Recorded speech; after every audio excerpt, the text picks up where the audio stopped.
कोई बच्चा अगर सिंसियरली 12 से 14 घंटे पढ़ाई कर रहा है और फिर भी अगर उसका नीट का एग्ज़ाम ना निकले, तो ये सिस्टम की प्रॉब्लम है या स्टूडेंट की कोई सा गलती थी? नॉलेज इंपॉर्टेंट है, लेकिन इतनी इंपॉर्टेंट नहीं है सक्सेस के लिए।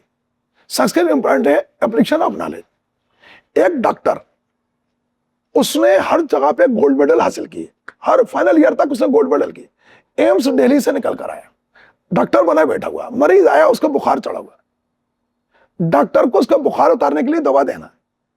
उसने दवा लिखी, उसका बुखार नहीं उतरा, तो वो डॉक्टर वो अगले दिन क्या करेगा? वो आएगा, कहेगा डॉक्टर साहब बुखार तो उतरा ही नहीं। डॉक्टर ने दवा बदली, बुखार फिर भी नहीं उतरा, या तो वो अगले दिन आएगा नहीं, आएगा तो नाराजगी दिखाएगा, आप क्या दवा दे रहे हो, बुखार चढ़ता है उतर जाता है फिर चढ़ जाता है, ये क्या दे रहा हूं? तो डॉक्टर साहब नाराज हो गए। डॉक्टर साहब बोले तुझे पता है नीट में मैंने टॉप किया था, मैंने नीट में टॉप किया था और मैं हर साल मैंने गोल्ड मेडल हासिल किए, तो जानता है। तो वो कहेगा डॉक्टर साहब गोल्ड मेडल बेच के कोई और धंधा कर लो। आप डॉक्टर साहब को नॉलेज का एप्लीकेशन करना नहीं आया, मरीज का बुखार उतरना चाहिए, तुम कितना जानते हो। मैं जोलॉजी वाला हूं, जोलॉजी पढ़ाता हूं, मैं गोल्ड मेडलिस्ट हूं, मेरे गोल्ड मेडल का कोई लेना नहीं है क्लास के अंदर। बिल्कुल। मैं the part of knowledge which I transfer from my brain to the brain of the student, that is the only significant knowledge which I transfer. मैं कितना जानता हूं बच्चे को कोई मतलब नहीं है। यहां पर भी वही वाली बात, आप कितनी मेहनत करते हो, आप मेहनत कितनी कर लो, आपको पता है उसका गोला सही कैसे बनेगा। एग्जाम में एप्लीकेशन यानी कि ओएमआर शीट पे आप बबल कैसे भरोगे, क्या आपको इसका आइडिया है? क्या आपको आपके टीचर ने बताया कि बबल कैसे भरते हैं, उसके लिए क्या जरूरत होती है? अगर टीचर ने यह नहीं बताया कि इस नॉलेज का यूज कैसे करेंगे, तो फिर गंभीर स्थिति आती है, बच्चा फ्रस्ट्रेशन में भी आता है। मैं आपको एक एग्जांपल दूंगा कि पेरेंट्स आके मेरे से मिलते हैं और कहते हैं सर हमारा बच्चा बहुत पढ़ता है, बहुत मेहनती है, बहुत पढ़ता है, स्कोर नहीं कर पा रहा। तो मैंने कहा आपको क्या लगता है क्यों नहीं कर रहा है इसको? सर हमें खुद समझ में नहीं आ रहा। फिर बच्चे से मैं सवाल पूछता हूं, जो तुम्हें बताया गया था तुम उसको कितना नहीं माना, तुमने टीचर का कितना नहीं माना, तुमने हमारा कहना कितना नहीं माना, तुमने कितनी बेईमानी करी? अगर तुमने बेईमानी करी है तो मैं तुम्हारा सिलेक्शन करवा लूंगा, लेकिन अगर तुम पूरे ईमानदार हो, आप समझ ना इस बात को, अगर तुम पूरे ईमानदार हो तो तुम्हारा सिलेक्शन नहीं करवा पाऊंगा। आप कहोगे साहब ये क्या बात, आपको उल्टी बात बता रहा हूं। हमने कहा ऐसे करना है, ये करना है, ये करना, बरसों का एक्सपीरियंस है, तुम्हें ये बता दिया तुम करो, तुमने नहीं किया तो मतलब तुमने मेरा कहना नहीं माना, इसलिए तुम्हारा स्कोर नहीं बढ़ा। अब हम तुम्हें गले लगाएंगे, प्यार से कहेंगे, डांट लगाएंगे, कैसे भी करके तुमने वो फॉलो करवा लेंगे तो तुम्हारा सिलेक्शन हो जाएगा। अगर तुम ये कहते हो मैंने अपनी तरफ से पूरी ताकत लगा ली, मैं पूरी मेहनत कर चुका, और दुराई सर आपने जो कहा हमने सब कुछ वही पूरा फॉलो 100%, कोई बेईमान नहीं साहब। बच्चा सोचता है ये क्यों कहूं मैं बेईमान हूं, मैंने 100% बेईमान, बेटा फिर तुम्हारे लिए नहीं है, क्योंकि तुम अपनी पूरी ताकत लगा चुके, तुम सब कुछ कर चुके, ये फील्ड तुम्हारे लिए नहीं है। तब बच्चा फिर खुलता है, बोलता है मैं बेईमान हूं। आपको बताना पड़ेगा कि गलती आपसे कहां हुई है। एक चीज होती है, डॉक्टर के पास आप जब जाते हैं तो डॉक्टर आपसे हाल पूछता है, सबसे इंपॉर्टेंट चीज है वो जो पूछ रहा है उससे आपको एनालिसिस करना है, डायग्नोसिस उसी से होती है। उसे आपने सब बताया, तो आपने बताया कि साहब वो मैंने टेस्ट भी करवाया था तो मुझे डायबिटीज है। डॉक्टर ने कहा ओके, अब मैं आपको जो दवा लिख के दे रहा हूं, इंडिया में बेस्ट मेडिसिन है, इससे अच्छी पूरी इंडिया में कोई मेडिसिन नहीं डायबिटीज की, मैं अकेला ही दे रहा हूं ऐसे। यह दवा का सब जबरदस्त होगा, लेकिन यह परहेज प्रोटोकॉल है, इतने आपको ये परहेज करना पड़ेगा, ये नहीं खाना, ये नहीं खाना, ये नहीं खाना, ये नहीं खाना, आपको ये चलना है, सुबह ये उठना है, ये करो। दवा का असर तब होगा जब आप ये परहेज करोगे।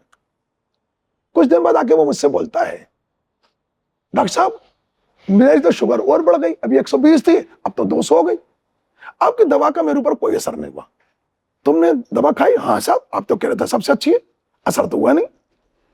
अच्छा तुमने परहेज किया? परहेज ये क्या होता है? मैंने तुम्हें परहेज बताया था ना। नहीं साहब वो तो मैंने किया, मैंने तुम्हें लिखे हुए दिए थे। साहब वो तो मैंने नहीं किया, लेकिन आपकी दवा का असर नहीं। तुम शुगर खाते हो? अरे साहब पंडित है, मीठे के बगैर रह नहीं सकते। तो अब जब तुम दवा का असर चाहते हो तो ये सब परहेज करो, नहीं करोगे तो दवा का असर नहीं होगा। अब करोगे, हाँ साहब कुछ दिन बाद बोलता है मेरी तो 400 शुगर हो गई, आपकी दवा का कोई असर ही नहीं हो रहा, तुमने परहेज किया नहीं किया, तो फिर आप जान दो क्या बोलोगे, एक काम करते हैं मैं परहेज कर लेता हूं, मैं गोली खा लेता हूं, तुम ठीक हो जाओ। आप चढ़ के यही कहोगे। सही। यहां पर भी यही है। मैंने अपने एक्सपीरियंस से एक मैजिक चार्ट बनाया, मैं आपको मैजिक चार्ट दिखाता हूं। मैंने मैजिक चार्ट बनाया, अब इसमें देखिए 18 गलतियां दिख रही। ये मैजिक चार्ट क्या है, ये परहेज प्रोटोकॉल है। अब बच्चों आप खास तौर पर देखिए, ये परहेज प्रोटोकॉल, ये मेरे एक्सपीरियंस से मैंने बनाया। इसमें वो गलतियां लिखी हैं जो बच्चा नॉर्मली करता है और टीचर को पता ही नहीं पूरे इंडिया में। अब अगर आप एक्सपीरियंस लेंगे टीचर से, बच्चा कहे सर मैं पूरा पढ़ रहा हूं, 10-12 घंटे पढ़ रहा हूं, मेरी परफॉर्मेंस नहीं हो रही, सर बताइए क्या। आप मेहनत करो, मेहनत करो। हाँ सर मैं मेहनत कर रहा हूं, क्वेश्चन सॉल्व करो, खुद ब खुद होने लगे। सर मैं क्वेश्चन भी सॉल्व करूं, आप जो क्वेश्चन दे रहे हो वो सॉल्व करो, फिर भी मेरा स्कोर क्यों नहीं बढ़ रहा। टीचर ये नहीं बता पा रहा उसको, बेटा ये गलतियां रोको, ये है गलतियां जो तुम कर रहे होगे। आप इसमें गलती देखिए, गलती नंबर 5 देखिए, पूरी ब्लैक से लिखी, गलती नंबर 5 रेड से लिखी, आंसर चेंज करना। बच्चा पूरे इंडिया का, मैं आपसे कह रहा हूं, आप जितने लोग यहां बैठे हो उन सभी, और जो लोग मुझे सुन रहे हैं वो पूरे इंडिया के अंदर समझ जाए, पूरे इंडिया में 99% बच्चा ये वाली गलती करता है। पहले क्वेश्चन पढ़ता है, उसके आंसर देखता है, उसको पहले क्वेश्चन नंबर 7 उसका लगा आंसर 3 है, वो 3 को लगाने वाला है, लेकिन उसके बाद सोचता है एक बार और पढ़ लूं, 2 बार में उसका आंसर आ गया, वो गोला नहीं बनाता, एक बार पढ़, फिर वो क्या करता है 2 बार और पढ़ता है। जैसे ही 2 बार पढ़ता है तो उसका 7 का 3 लग रहा था, उसको लगता है 2 हो सकता है। अब 2 और 3 के अंदर उसको कंफ्यूजन हो गया। आप सबको पता है कि आप 2 आंसर में कंफ्यूज होते हैं, 2 और 3 में कंफ्यूजन हो गया। अब जैसे ही कंफ्यूजन हुआ, अब वो उसने 4थी बार पढ़ा, 5वीं बार पढ़ा, फिर उसने कहा एक बार और पढ़ो, और उसके बाद आखिर में जो उसने पहले सोचा था उस आंसर को चेंज करके उसने 4th लगा लिया। पहले 3rd सोचा था, फिर 4th लगा लिया, और आंसर 3rd ही निकला। 90% टाइम वही निकलेगा।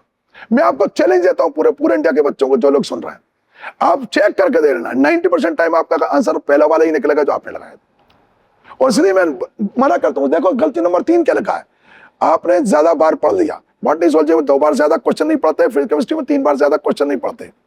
आप उससे ज्यादा बार पढ़ोगे, आपको डाउट हो जाएगा, आप 10 बार सोचोगे, ओवरथिंकिंग करोगे, and you will be forced to change your answer. और जब आंसर चेंज करोगे, पहला वाला ही सही निकलेगा जो आपने सोचा था, आप अपने बाल नोचते रहोगे, लेकिन अगली बार फिर वही करोगे। इसको मैंने रोका है, और आप you will surprise to know कि मैंने ये कहा, जो लोग बच्चा 5 नंबर की गलती करे, ये 5 नंबर की गलती जो करे, आंसर चेंज करे, मैं पूरे इंडिया के बच्चों से बोल रहा हूं, ये मैं अपने बच्चों से कहता हूं, अगर तुमने ये 5 नंबर की गलती करी तो तुम समझ जाना दुराइन सर की तबीयत खराब हो जाएगी। आप सोचिए मैंने अपनी जान को दांव पे लगा दिया, जाके बच्चा मुझसे मोहब्बत करता है तो ये गलती ना करे, क्योंकि ये गलती पूरी 18 गलती में अकेली भारी है। तो अगर आपने ये गलती करी तो आप 100% मान लीजिए कि आपका सिलेक्शन नहीं होने वाला, या आपकी रैंक कंप्रोमाइज होगी। जितने लोग अगर जिनके सिलेक्शन हो चुके हैं वो बैठे मुझे सुन रहे हैं, वो समझ जाएंगे उनकी रैंक खराब क्यों हुई। जिनका सिलेक्शन नहीं हुआ, ड्रॉपर है, वो समझ जाए कि उनका ड्रॉपर क्यों बनना पड़ा, क्योंकि उन्होंने एक ही गलती करी है 5 नंबर की। इसको मैंने रेड से लिखा है। मैं सोचता हूँ मेरी जान पे दांव पे लगा दी मेरी जान, कि बेटा मेरी तबीयत खराब हो जाएगी, बच्चा मुझसे मोहब्बत करता है, शायद मान जाएगा। लेकिन कुछ होते बच्चे ऐसे होते हैं पक्के, आपको जो जिसको दांव पे लगा दो, मुझे आंसर चेंज करना, मैं कर रहूंगा। बच्चा या जितने लोग सुन रहे हैं ना, सब मुस्कुरा रहे होंगे और सब सोच रहे होंगे ये वाली बात तो कभी हमने सोची ही नहीं थी कि वाकई यही होता है। तो जो बच्चा इस मैजिक चार्ट को फॉलो करेगा, ये एप्लीकेशन ऑफ नॉलेज का है, ये परहेज प्रोटोकॉल है, जो उसको फॉलो करेगा तो रिजल्ट देगा, जो इसको फॉलो नहीं करेगा रिजल्ट नहीं देगा। और जो ब्रिलियंट बच्चा होता है ना, उसको ये नहीं पता होगा तब भी और ट्रायल एरर से सीख जाता है। हम तो अपनी क्लासरूम में लगा के रखते हैं कि तुम देख लो यहाँ पे गलती, जो बच्चे देख रहे हैं वो स्क्रीनशॉट ले लें और खुद देख लें कि वाकई ये वाली चीज करते हैं नहीं करते।